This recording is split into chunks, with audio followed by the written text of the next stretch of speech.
the last poem in English that's in the middle of the pamphlet. Yes. Over the wall, there points Grandma. She had a tent that was a home. She had a goat and a camel. She had a rake and a fork and a trowel.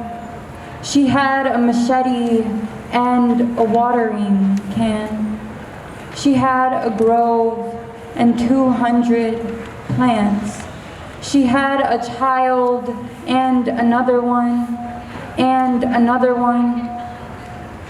There, she insists, I could not see because of the wall.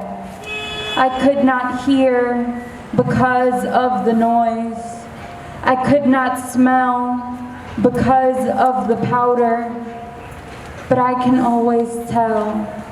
I am sure of Grandma, who always was and is still and will always be. She smells like soil and smiles like soil and blinks like soil when touched by rain. She has a house that is a tent.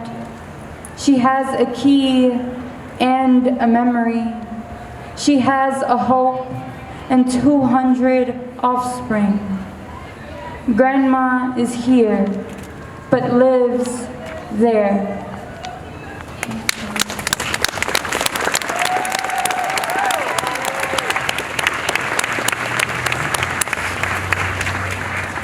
Assalamu alaikum.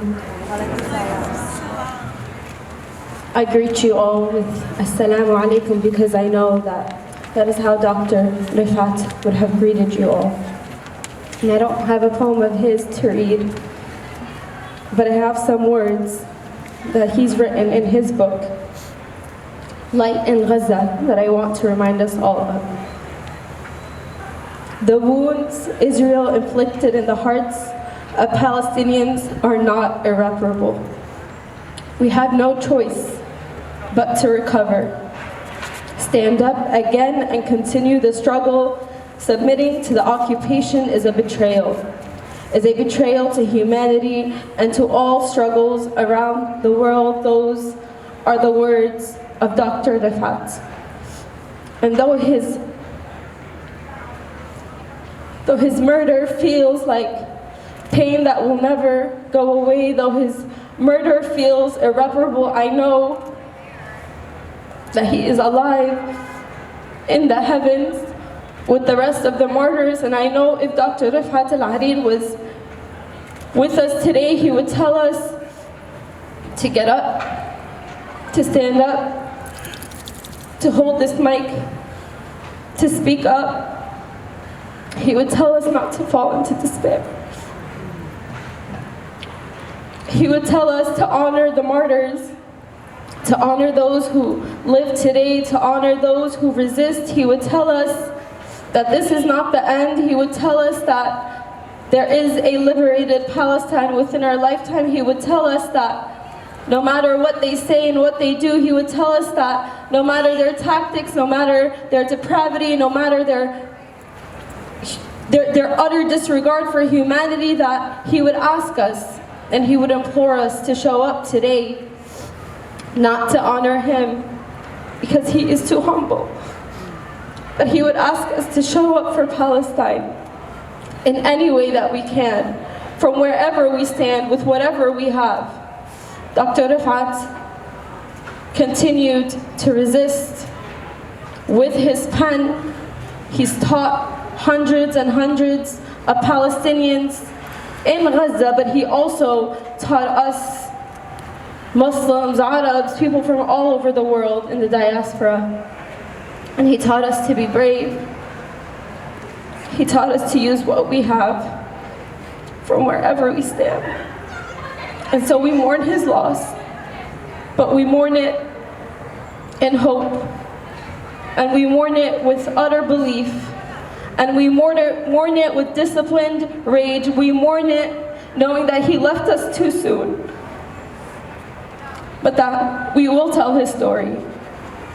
And we will continue to tell the stories of Palestinians who resist this genocide, Palestinians who will continue to resist, and we will tell these stories today, tomorrow, and on liberated soil in a free Palestine, bi'idhnillah.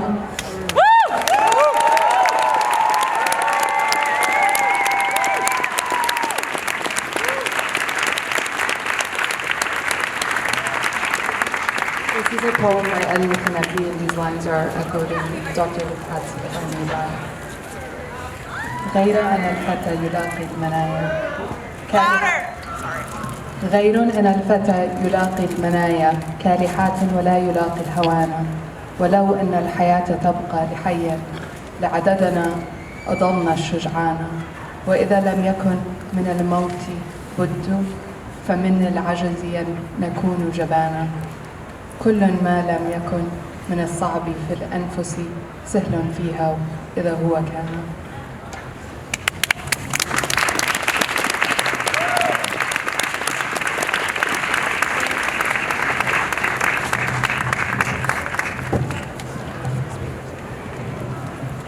Now I'd like to have a moment of silence, and if you can read the Fatiha, that would be also amazing. Feel free to light a candle, say a prayer in whatever language or belief.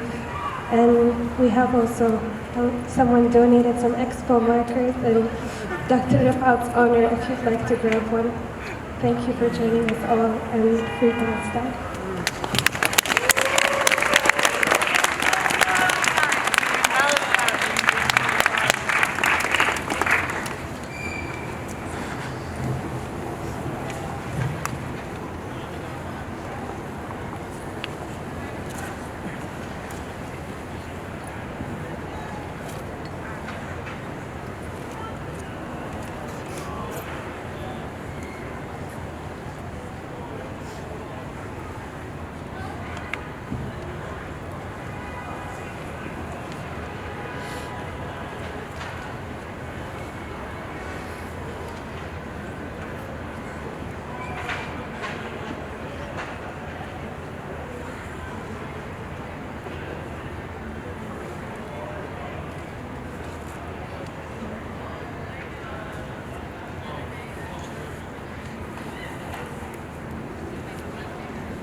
I'm going to read from Dr. Alareer's essay in Light on Gaza. But why would Israel bomb a university? Some say Israel attacked the Islamic University of Gaza just to punish its 20,000 students or to punish Palestinians to despair. While that is true, to me, IUG's only danger to the Israeli occupation and its apartheid regime is that it is the most important place in Gaza to develop students' minds as indestructible weapons. Knowledge is Israel's worst enemy. Awareness is Israel's most hated and feared foe. That is why Israel bombs a university. It wants to kill openness and determination to refuse living under injustice and racism. But again, why does Israel bomb a school, or a hospital, or a mosque, or a 20-story building, or an English professor? In Judaism, we say, may his memory be for a blessing, and we have updated this to mean, may his memory be for a revolution. He has commanded us.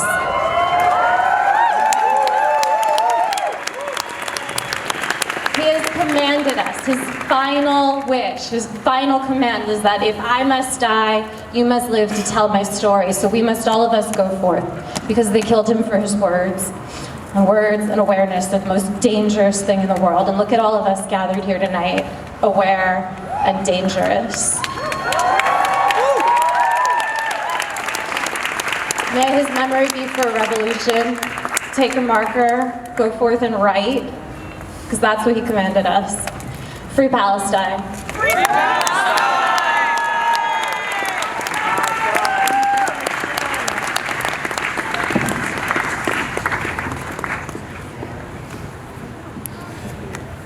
Hello.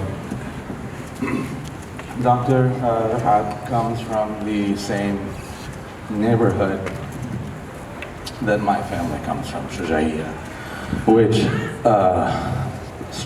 roughly translates to strong, courage, struggle, and in every sense of the word, Dr. Refaat was the embodiment of our home.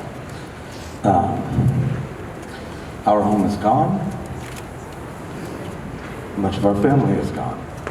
And I wrote something inspired by Dr. Refaat, and I'd like to read it. A beautiful home. A large open ceiling upon entry with 4 plinths positioned at each corner of the exposed roof. Blue and white tiles. A big backyard with a few olive trees and baby sparrows I would catch and place inside an empty tissue box, precisely the way my father taught me to. Someone other than Musa and Mostir.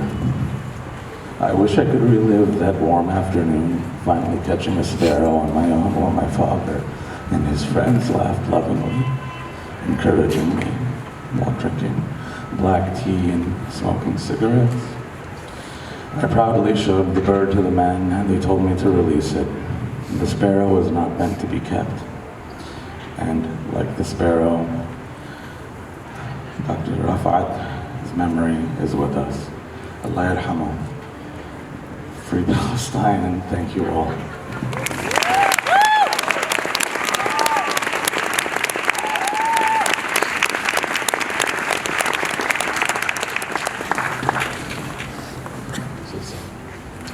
Think of Others by Mahmoud Maris. As you prepare your breakfast, think of others. Do not forget to feed the pigeons. As you wage your wars, think of others. Do not forget those who fight for peace. As you pay your water bill, think of others. Those who are nursed by clouds. As you return home to your home, think of others. Do not forget the people of the camps. As you sleep and count the stars, think of others. Those who have nowhere to sleep. As you liberate yourself through metaphor, think of others. Those who've lost the right to speak. As you think of others far away, think of yourself and say, if only I were a candle in the night.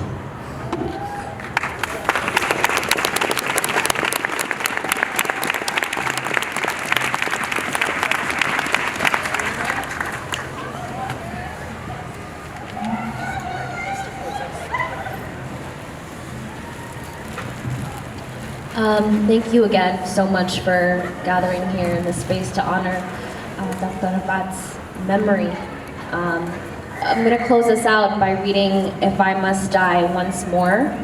and hopefully you can hear me this time. If I must die, you must live to tell my story, to sell my things, to buy a piece of cloth and some strings, make it white with a long tail, so that a child somewhere in Gaza, while looking heaven in the eye, awaiting his dad who left in a blaze and bid no one farewell, not even to his flesh, not even to himself, sees the kite, my kite that you made, flying up above, and thinks for a moment an angel is there, bringing back love. If I must die, let it bring hope, let it be a tale. Thank you all.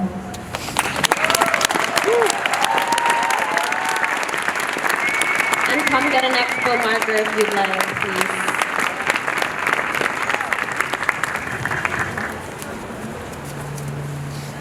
Justice for Refaat. Justice for Refaat.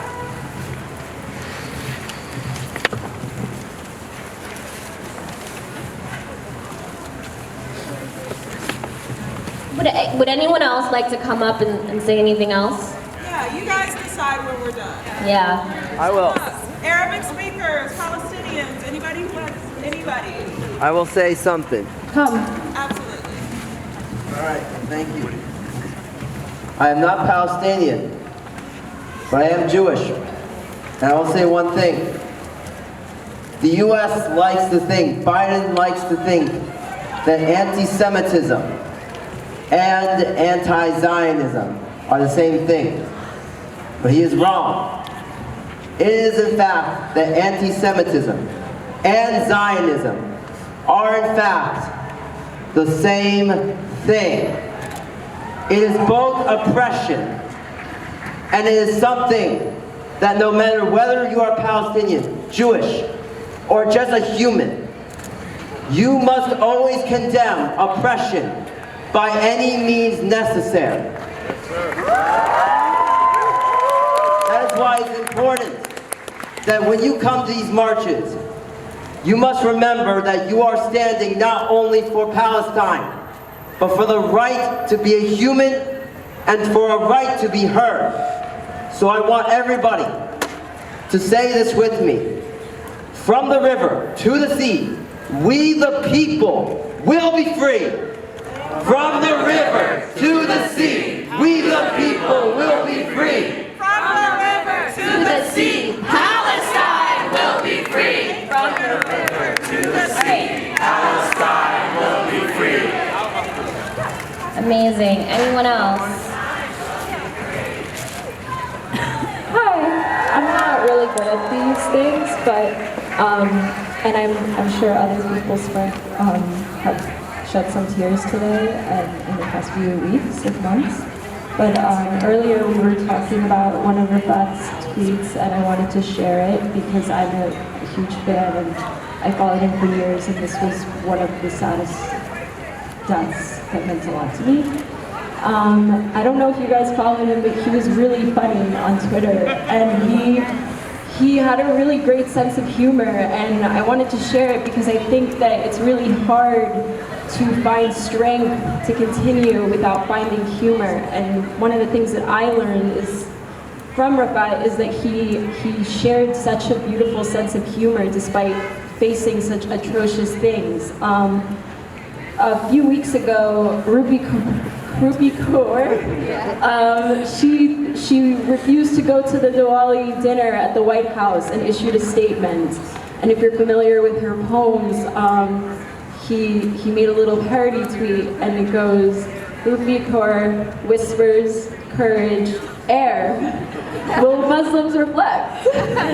White House, iftar, cabbage for shame, a rose, sick, Joe, thick. It's funny, and I just wanted to, I feel like, end something on a lighter note, because I know that from how I saw him on Twitter and his personality, that he would want people to find humor and lightness in such horrible things that we're seeing as a way to get through. But thank you for giving me the mic.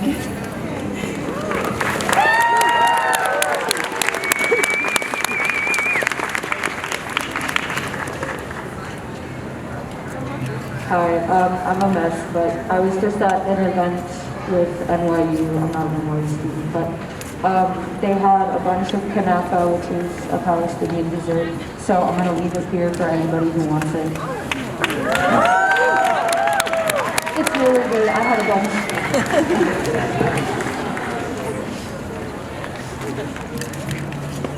For all the Arabic-speaking people here tonight, I'm Palestinian Syrian, and thank you.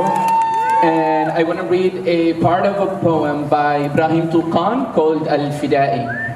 لا تسأل عن سلامته، روحه فوق راحته، بدلته همومه كفنا من وسادته، يرقب الساعة التي بعدها هول ساعته، شاغل فكره من يراه بإطراق هامته، بين جنبيه خافق يتلظى بغايته، من رأى فحمة الدجى أضرمت من شرارته، حملته جهنم طرفا من رسالته، هو بالباب واقف والردى منه خائف، فاهدأ يا عواصف خجلا من جراءته، صامت لو تكلم لفظ النار والدم، قل لمن عابه صمته خلق الحزم أبكم، وأخو الحزم لم تزل يده تسبق الفم، وبلادا أحبها ركنها قد تهدم،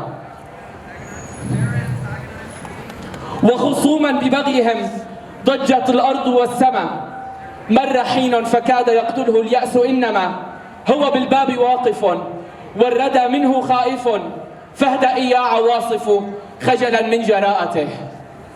إلى روح رفعت العرير. Thank you.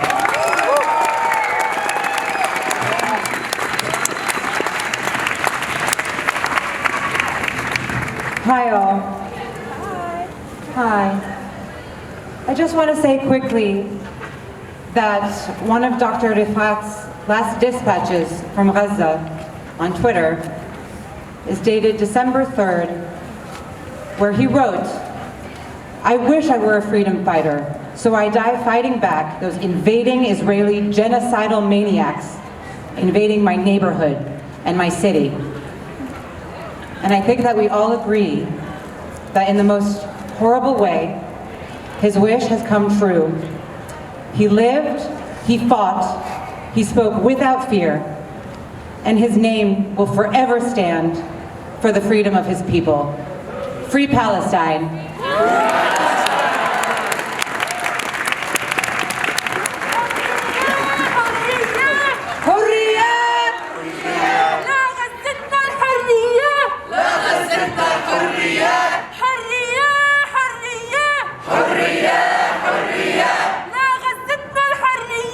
لا غزتنا